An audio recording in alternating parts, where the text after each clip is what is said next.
The Republican presidential field is getting bigger. South Carolina Senator Tim Scott formally announced his White House bid today.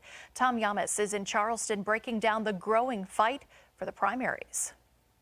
This morning, there's new competition headed Donald Trump's way in the race for the GOP nomination.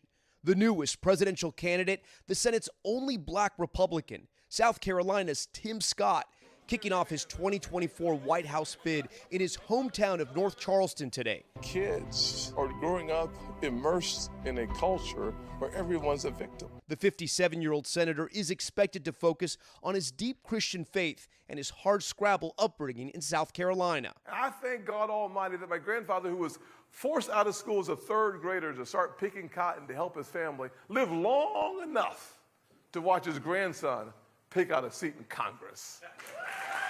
Scott has been the GOP's leading voice on issues including policing and race relations while rejecting the idea that the country is racist.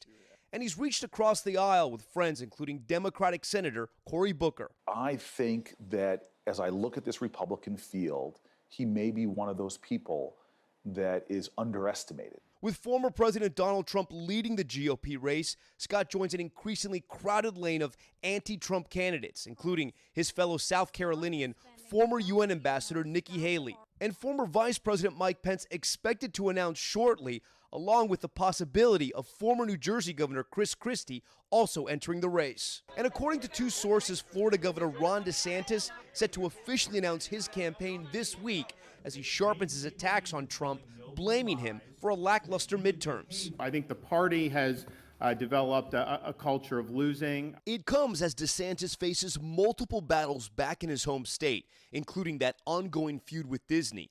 And now the NAACP issuing a formal travel advisory saying Florida is hostile to black Americans. The group responding to what it calls DeSantis' aggressive attempts to erase black history and to restrict diversity, equity, and inclusion programs in Florida schools. Earlier this year, DeSantis blocked an advanced placement course in African American studies from being offered in Florida high schools.